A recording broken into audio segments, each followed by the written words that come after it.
Good morning, beautifuls. This morning I'm talking about this stuff again. This white stuff that is absolutely everywhere. And I think that we can get lulled into this false sense of security that it's not as bad as people are talking about because it's everywhere and everybody's eating it. But it is. And in fact, sugar is at the root cause of nearly every single one of our lifestyle diseases.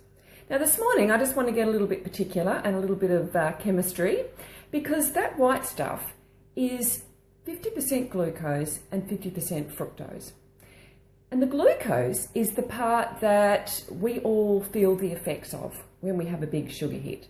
So it's the part that the glucose is what affects our body and makes the pancreas release insulin so that it can open the doors for the glucose to get in. Now in that process, we have all sorts of hormones that respond, and it result in that sugar high and then the sugar crash. And up until a few years ago, we thought that fructose was kind of just like a benign sugar, that it really didn't do much at all. But nothing could be further from the truth. We've actually discovered that that fructose has to go straight to the liver, just like alcohol. And it doesn't cause insulin response and all of those hormones and the highs and the lows. It just goes straight to the liver. Now, what does it do?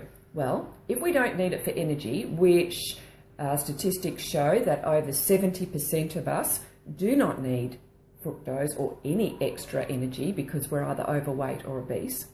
So what happens to it in the liver is that it is just made into liver fat and then starts to basically clog up your liver like alcohol does.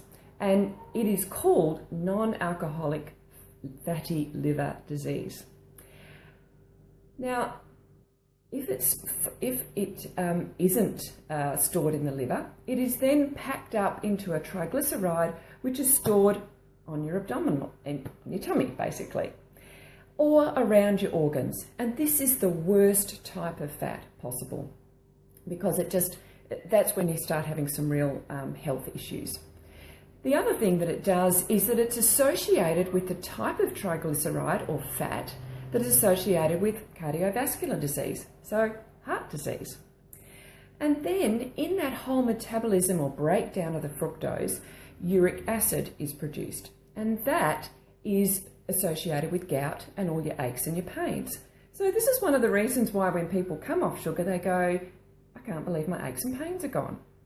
The other thing that it does is that in the whole process, it constricts your blood vessels and can be associated with high blood pressure. So it's not a benign substance. Just a little chemistry lesson for this morning. And just want you to be aware that, sugar is not a benign substance. And the more you can get rid of it, the better. So I just challenge you this morning, do you need 3 teaspoons of sugar in your coffee? Is it time to start reducing that? Is it time to start replacing some of those sweet drinks? That is probably the biggest way that sugar creeps into our diet is by what we are drinking. Water is what we need to be drinking. So thanks for listening, and I'll talk to you next week. Bye.